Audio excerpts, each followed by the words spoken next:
우리 지역의 의원은 어떤 분일까요? 우리 지역 의원의 인생 이야기도 들어보면서 친밀해지고 우리 지역 현안도 살펴보는 시간입니다. 금요 인생 극장. 자, 오늘 금요 인생 극장의 주인공으로 용인특례시 의회 박병민 의원 모셨습니다. 안녕하세요. 네, 안녕하세요. 네, 반갑습니다. 네, 본인 반갑습니다. 소개 부탁드려요. 네, 안녕하세요. 박병민 의원입니다. 저는 더불어민주당 비례대표로 이제 시의회에 입성하게 됐고요. 네. 그리고 현재 경제환경위원회 위원 소속으로 일하고 있습니다.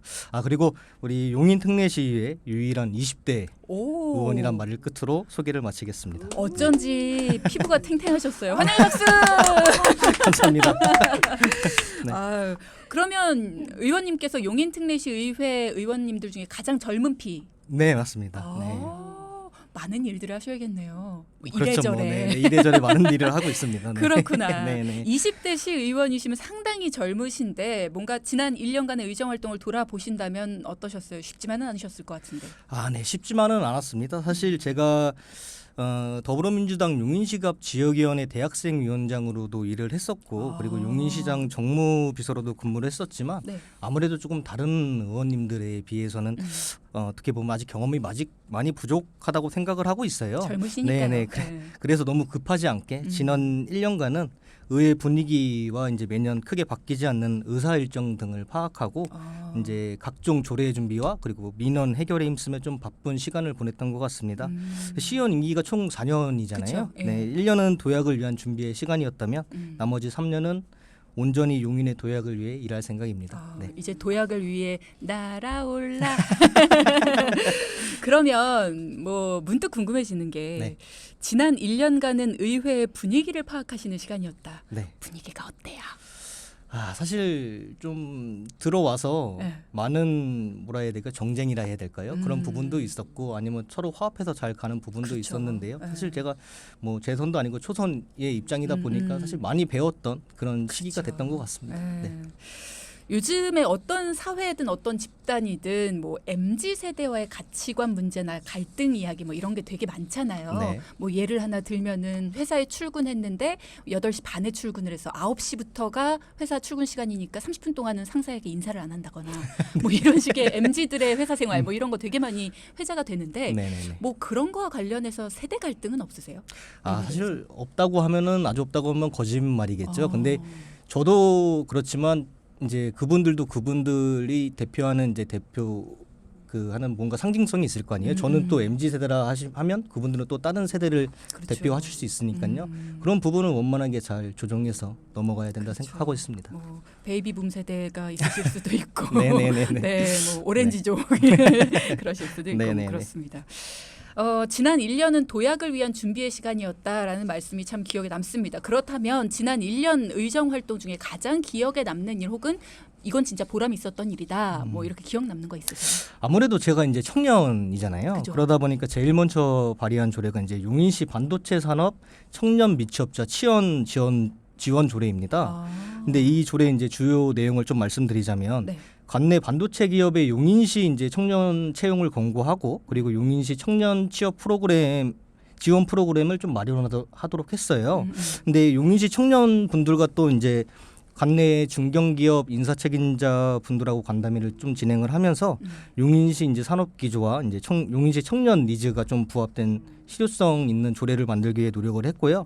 이제 아무래도 첫 의원 생활을 했고 그리고 첫 번째로 발의한 조례안이다 보니까 아마 가장 기억에 많이 남고 오랫동안 기억나지 않을까 생각됩니다. 네. 근데 저는 가끔씩 의원님 궁금한 게 있어요. 네네네. 진행자는 전데 왜 네. 여기 자리하시는 패널 분들이 네. 저희 PD를 보고 얘기하실까요? 너무 아름다우셔서 그런 거 아닐까요? 네. 의도한 답변이 나왔습니다. 네. 아니 저 편하게 봐주세요. 아니 네, 저랑 네, 네, 질문하신 자꾸 네. PD를 네. 보니까 네, 네. 제 질투가 나가지고. 알겠습니다. 네. 네. 반도체 산업 청년 미취업자 취업 지원 조례를 만드셨다고 했는데 우리 네, 청년들하고 많은 대화를 하셨을 것 같아요. 네, 맞습니다. 예. 청년 취업과 관련해서 요즘 문제 심각하죠. 네, 맞습니다. 청년들이 무슨 얘기를 많이 하나요? 뭐 일자리를 많이 늘려달라고 해요? 아니면은 뭐 이런 지원하는 지원책을 좀 마련해 달라고 해요?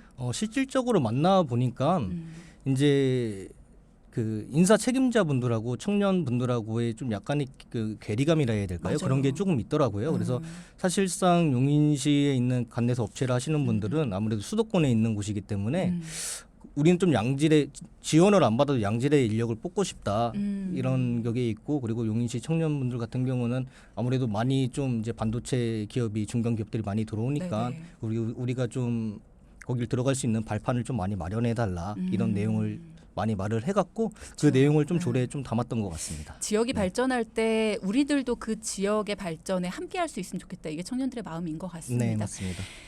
오늘은 박병민 의원과 함께하고 있고요. 지금 문자창을 보니까 용인으로 이사 가고 싶네요 하시는 분도 있으세요. 유혜영님 이런 문자 주셨고, 그리고 잠깐 교통 이야기 해드리면 제천 평택고속도로 북진천부터 안성맞춤 휴게소까지 완전 정체되고 있다고 지나시는 분들 참고하시라고 조윤희님께서 제보도 주셨습니다. 그리고 우리가 본격적인 얘기를 나눠보기 전에 저희 출연하셨던 박인철 의원께서 네. 문자를 주셨는데 네. 알찬 의원 박병민 의원님 응원합니다. 돈키호테 출연했던 용인특례시 의회 32명의 의원 중 장신과 비주얼을 담당하는 2명 중 1명이었던 박인철 의원님. 네. 본인 홍보하려고 문자 보내신 것 같습니다. 그런 것 같습니다. 그러시면서 결혼 언제쯤 하실 건지 꼭 물어봐 달라고. 결혼이요? 그래도 1, 2년 안에 꼭 잔치국수 먹게 해드리겠다고 한번 노력하게 해보겠습니다. 그럼 지금 만나는 분이 네. 있으신 거군요. 1, 2년 안에 먹게. 축하드립니다. 그리고 또 하나 질문 주셨는데 용인시의회 32명 의원 중에 누가 제일 좋은지 베스트 3를 좀 꼽아달라고 하시네요. 아무래도 3명을 굳이 뽑자 하면 모두 저를 빼고 31명의 의원님들 모두 다 좋으신 분들인데 굳이 뽑자 하면 첫 번째는 우리 문자를 보내줘서 응원해주고 계신 박인철 의원님이랑 혹시 다른 의원님들 문자 안 왔나요? 그리고 또 왠지 두 번째로 문자를 보내주셨을 것 같은 안치용 의원님이랑 그리고 세 번째는 그래도 아빠같이 옆에서 잘 살뜰히 잘 챙겨주시는 우리 김진석 당대표님 뽑겠습니다. 네. 야, 잘 고르셨네요. 네. 당대표님과 문자 보내주신 두 분. 네, 이어서 소개하겠습니다. 안치용 의원님께서 저도 돈키호테에 출연했던 용인시의회 안치용 의원입니다. 항상 열공 열심 모두 박병민 의원님 응원합니다. 파이팅이라고 보내주셨는데 굉장히 열심히 하는 의원님으로 통하시나 봐요. 네, 아무래도 젊으니까 체력이 아직 좀 많아서 남들보다 좀 열심히 하는 거 아닐까? 은근한 디스인데요, 이거. 제 자랑입니다. 디스가 아니라. 네. 최태양님 저희 청취자분께서는 박병민 의원님 진짜 1995년생 맞으세요? 찾아봤더니 그러시네요. 어린 나이에 너무 멋지십니다. 네, 감사합니다. 근데 사진 보고는 95년생인가라고 하셨을 것 같은데 무튼 뭐. 사진 보고는 살짝 그럴 수 있는데 실물은 너무하신 거 아니에요? 아니 뭐 사진은 일부러 그렇게 찍으신 거 아닙니까? 뭐 컨셉일 수도 있죠, 뭐. 네. 저랑 왜 그러세요? 아니 근데 95년생 뭐 이런 거 다 떠나서 용인특례시 의회 막내이시고 또 굉장히 젊으신데 정치 이력은 젊지 않다고 들었어요. 네네. 제가 지금 95년생 만 28살입니다. 근데 이제 대학 학부 생활을 시작하면서 이제 용인시가 대학생위원장으로 활동했던 게 저는 개인적으로 이제 제 정치 입문이라 생각을 하는데요. 이제 아나운서분께서 말씀해 주신 걸로는 이제 시의원 당선 이전에 뭘 했냐라고 물어보는 요지신 것 같아요. 그래서 좀 말씀드리자면 방금 이야기했던 것처럼 대학생위원장도 했고 우리 용인시장 정무비서도 이제 맡아서 활동을 했습니다. 그리고 또 이제 젊은 충전소라고 이제 비영리 단체를 하나 설립해서 용인시 청년들과 함께 이제 시에서 진행하는 공모전에서 나가서 이제 입상도 한번 해보고 그리고 환경 정화 활동 등을 펼치면 좀 다방면에서 활동을 좀 했던 것 같아요. 그리고 방금 말씀드렸던 것처럼 이제 그런 활동을 하면서 틈틈이 공부도 병행해서 이제 석사학위를 취득했고 그 해에 이제 지방선거에 출마해서 당선이 됐습니다. 혹시 초등학교 1학년 때 꿈이 대통령이셨나요? 약간 그렇게 적었던 것 같습니다. 네. 그러니까 정치에 원래부터 관심이 있고 꿈이 있으신 분들이 이렇게 이른 나이에 정치를 시작하시더라고요. 근데 보통 초등학교 1학년이면 한 반에서 50% 정도가 대통령 아닌가요? 아닙니다. 우리 그래요? 때는 과학자 선생님 다양했거든요. 우주비행사도 있었고요. 저 때는 대통령이었던 것 같습니다. 네. 그렇구나. 네네네. 그러면 이렇게 젊은 나이에 정치 이력도 굉장히 다양하시고 정치에 입문하시게 된 특별한 계기가 있어요? 이 질문은 사실 인터뷰할 때마다 물어보시는 좀 그럼 단골 패스. 멘토시거든요. 아주 저 뻔한 질문 하고 싶지 않아요. 그래 좀 들어주시면 안 돼요? 알겠습니다. 네. 그래서 매번 똑같이 말을 하긴 하는데 사실 네. 2009년 이제 노무현 대통령님 이제 서거 때부터 정치에 사실 관심이 많이 갖기 시작했어요. 어떻게 보면 국가서열 1인자이신 분이 스스로 이제 생을 마감했을까에 대한 막연한 좀 의구심이 많이 들어서요. 이때부터 좀 정치에 관심을 가졌고 네. 그리고 이제 그로 인해서 또 지역위원장 대학생위원회장 이제 위원회 대학생위원장으로 추천을 받았을 때 흔쾌히 또 응하게 됐던 게 정치에 입문한 계기가 아닐까 저는 그렇게 생각합니다. 그렇죠. 네네. 그러면 일찍부터 정치 활동을 해 오셨으니까 네. 내가 가지고 있는 정치 철학은 이렇다 이렇게 딱 확고한 무언가가 있으실 것 같아요. 네네. 저는 좀 시민과 정치를 연결하는 그런 정치를 좀 하고 싶은데요. 모든 분들이 좀 느끼시겠지만 지금 거대 양당 간의 정쟁이 좀 극으로 치닫고 있잖아요. 그렇죠. 이런 상황이 만드는 이제 정치적 피로감 때문에 정치적 무관심도 커진다고 저는 생각을 합니다. 맞습니다. 이 말은 즉 이제 거대 양당이 생각하는 정치랑 우리 시민분들께서 이제 생각하는 정치에 큰 괴리감이 있다는 것을 말해준다고 생각을 하는데요. 그 괴리감을 줄여서 더 행복한 지자체를 넘어 더 행복한 나라를 만들기 위해 힘쓰고 싶습니다. 그래서 이제 제 정치 철학은 시민과 정치의 연결이라고 말씀드리고 싶습니다. 시민과 정치의 연결 이게 진짜 정말 큰 이상이라고 생각을 하거든요. 네. 시민들이 생각하는 말씀하신 것처럼 시민들이 생각하는 정치와 그리고 또 정치계에서의 정치와 이게 네. 굉장히 다르잖아요. 네, 맞습니다. 연결하기 위해서는 소통을 진짜 열심히 하셔야 될 것 같은데 네, 발에 네. 땀나도록 뛰셔야 될 것 네. 같아요. 발에 땀나서 뛰겠습니다. 네. 나만의 소통 철학 이런 게 있으실까요? 사실은 말을 좀 제가 말수가 적은 편이에요.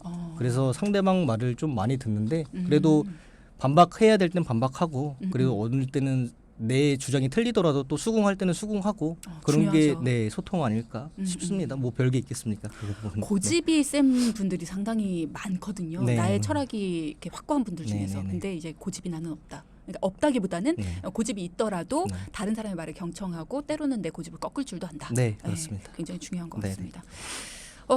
시민과 정치의 연결이라는 정치 철학도 굉장히 인상 깊고요. 또 대학생 위원장도 맡으셨었잖아요. 네. 대학 시절, 학창 시절에 또 어떤 학생이셨을까 또 궁금해집니다. 네. 사실 초등학교 때부터 학급 임원을 적극적으로 많이 했습니다. 그러셨을 것 같은 상이에요. 감사합니다. 그러니까 초등학교 때는 사실 학급 인원이 워낙 많잖아요. 네. 뭐 회장, 부회장도 있고, 막 반장, 부반장도 있고, 막 그런 부분들을 많이 도맡아서 했는데 아버지께서 어느 날 저한테 이제 6학년 때였는데 초등학교 이제 학생회장, 이게 정교회장이라 그러죠. 거기 출마를 한번 해보라고 권유를 하셨어요. 근데 고민을 하다가 정교회장은 좀 그런데 하고 이제 정교 부회장으로 나갔는데 그게 큰 격차로 좀 당선이 됐습니다.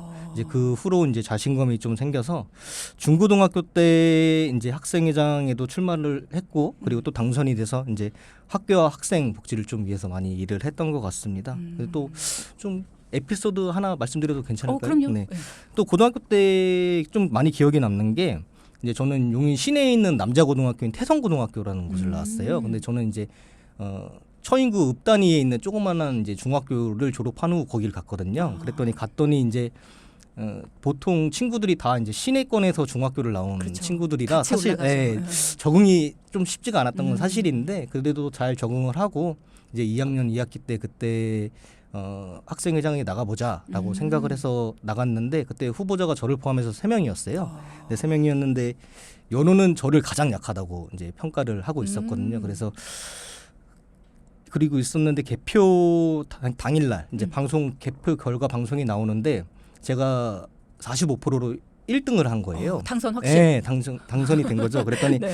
저를 도와줬던 친구들이 그때 와 하고 소리치는데 그때 학교가 쩌렁쩌렁 울렸던 그 함성이 아직도 잊혀지지가 않는 것 같습니다. 다시 한번 그때 도와주셨던 분들께 감사의 인사 전합니다. 네. 고등학교 때 일을 지금 감사를 여기서 다시 한번 다시 그때도 한번. 했지만 네. 그 당시에 가장 도와줬던 친구 혹시 기억나는 친구 있으세요? 김우민이라고요. 네, 같이 이제 제가 사실 중국 유학반에 잠깐 있었어요. 중국 유학. 네네네. 유학반에 있었는데 그 친구가 이제 옆에서 그 친구는 이제 용인 중학교를 나온 친구였는데요. 그 친구가 아주 많이 열심히 도와줬던 걸로 기억이 납니다. 그렇구나. 네. 저는 지금의 의원님을 만든 게 아버님의 역할이 참 컸다라는 생각이 드는 네, 게 맞습니다. 초등학교 때 정교회장 나가봐라고 제안을 주셨던 것도 아버님이지만 네. 그 당시에도 회장을 나가보라고 했지만 부회장을 나가실 정도로 내가 될까? 약간 그런 의구심을 가지셨다고 했잖아요. 네. 그랬는데 이제 그 당시에 자신감을 얻으면서 중학교, 고등학교 이제 리더상으로 성장을 하시게 된 네, 게 네. 아버님 덕분이 아닐까라는 네. 생각이 드는데 네.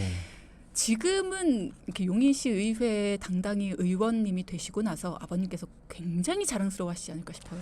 사실 굉장히 자랑스러운 하시는데 한편으로는 걱정이 많습니다. 왜요? 이 정치인이라는 직업 자체가 사실은 좀 불안정한 직업이잖아요. 당선이 계속돼서 뭐 승승장구만 한다면야 뭐 좋겠지만 이게 사실 주말도 많이 없는 편이고 그렇다고 해서 뭐 계속해서 당선이 확실시 되는 것도 아니고 하니까 그게 공백이 있으면 정치인들은 사실 무척 힘들다고 들었거든요. 저는 아직 없어서 모르겠는데 그 부분을 많이 걱정하시더라고요. 그래서 아무튼 뭐 그 부분은 잘 제가 열심히 하겠습니다, 아버지. 아버님께서 아마 든든하실 것 같습니다.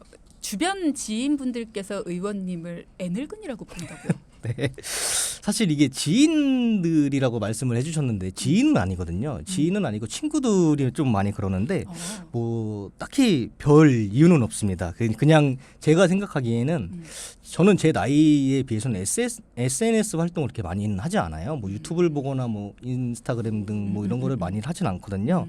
그래서 사실 좀 유행에 좀 뒤떨어지긴 하는데 그래서 친구들이랑 만나면은 친구들은 그 유행에 걸맞는 말과 행동을 해요.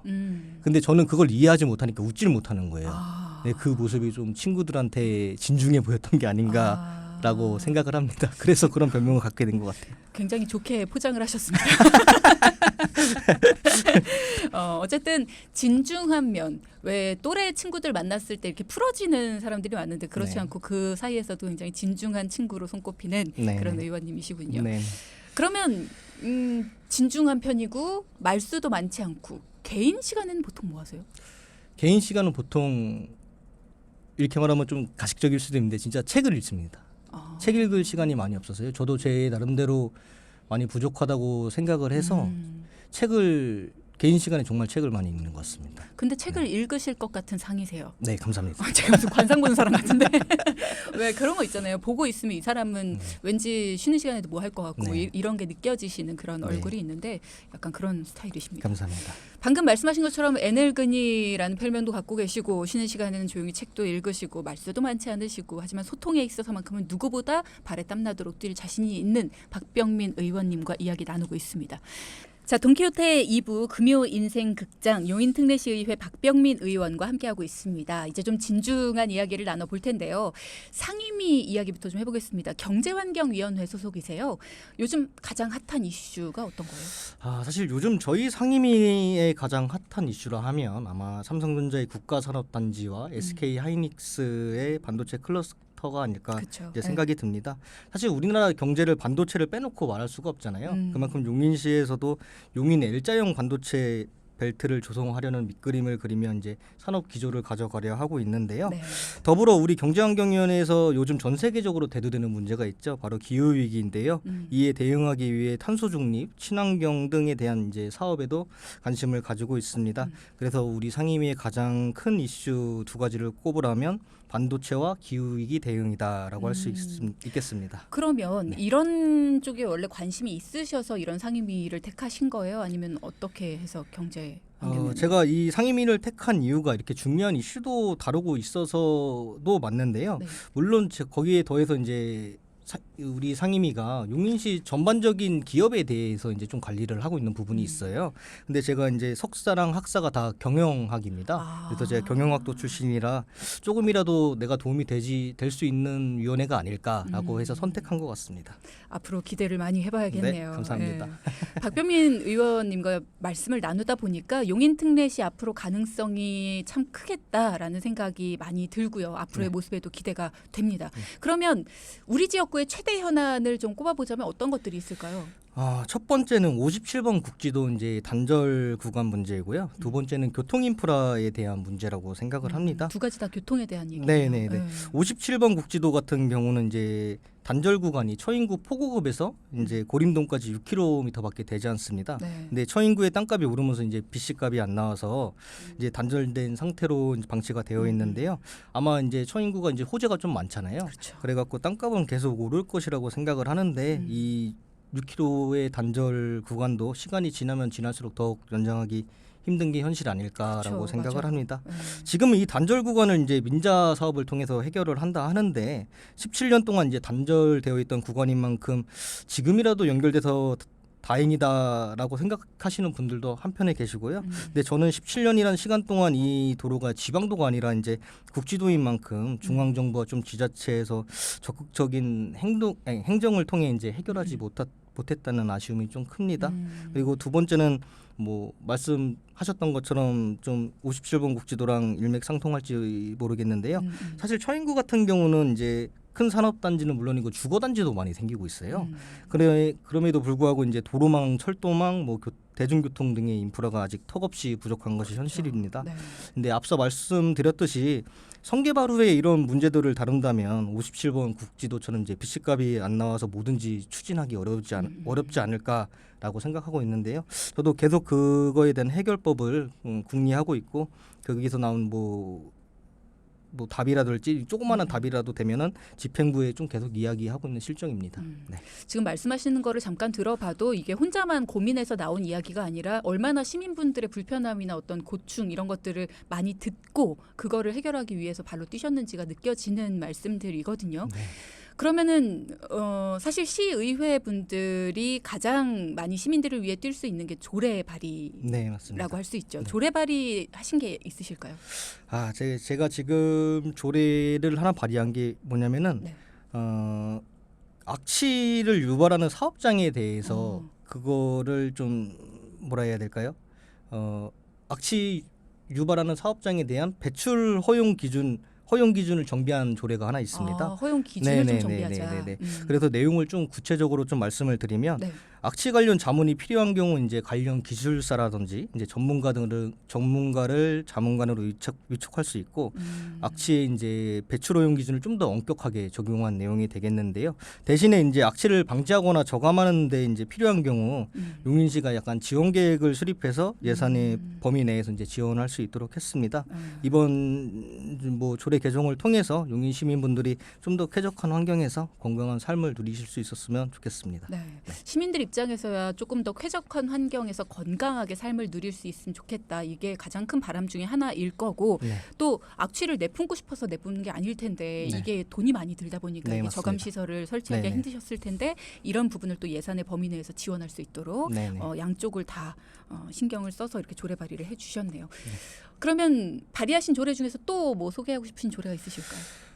이번 10월 임시회 때 이제 다루는 조례라 아직 사실 통과가 안 돼서 조금 조심스럽긴 한데요. 발의는 됐는데 통과는 아직 안 된 네, 상태. 이제 상정만 돼 있는 거죠. 그러니까 이제 용인시 폐기물 관리에 관한 이제 조례 일부 개정을 준비하고 있습니다. 네. 주요 내용으로는 이제 국가유공자분들과 이제 다문화 가정 차상위 계층분들에게 이제 종량제 봉투를 지급해 드리는 건데요.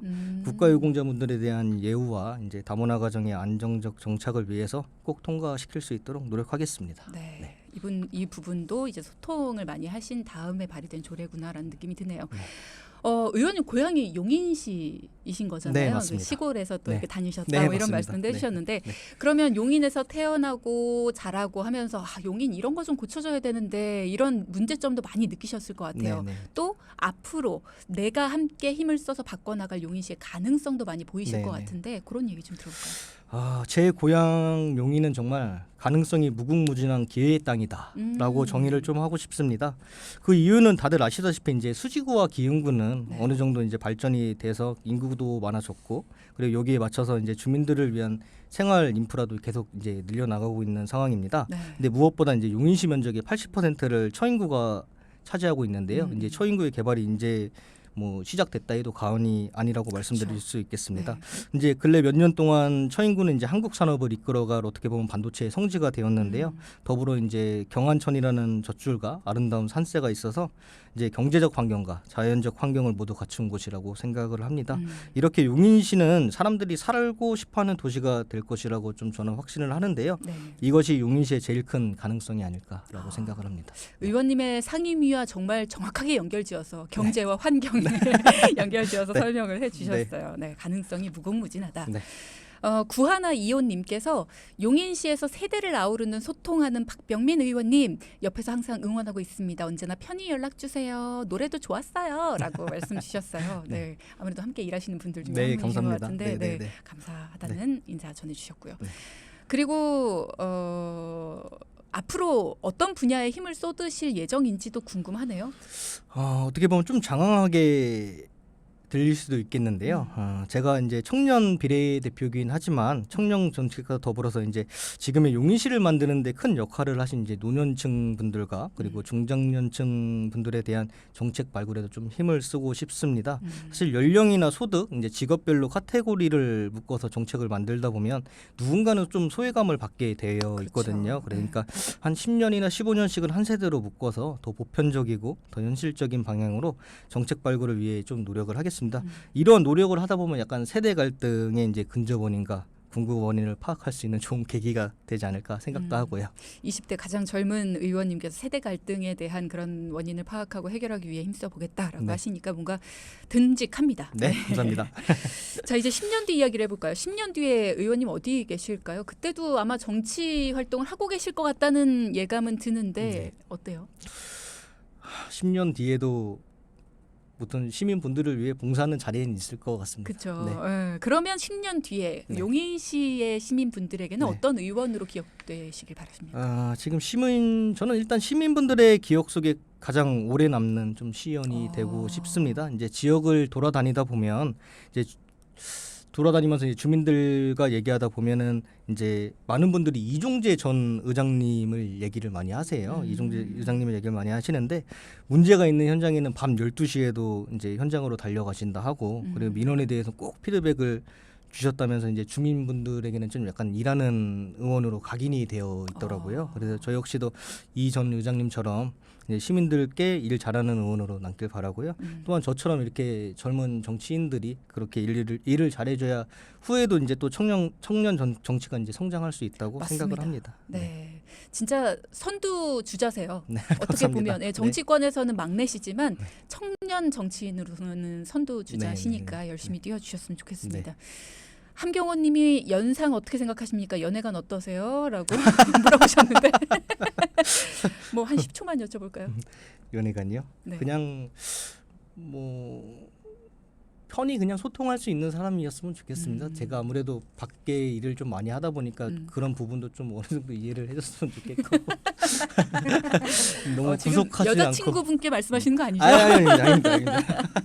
네, 오늘 가볍게 네. 이야기 또 나눠봤고요. 네. 너무나 즐거웠고 유쾌한 네. 시간 만들어주셔서 감사합니다. 오늘 박병민 의원과 함께했습니다. 고맙습니다. 네, 감사합니다.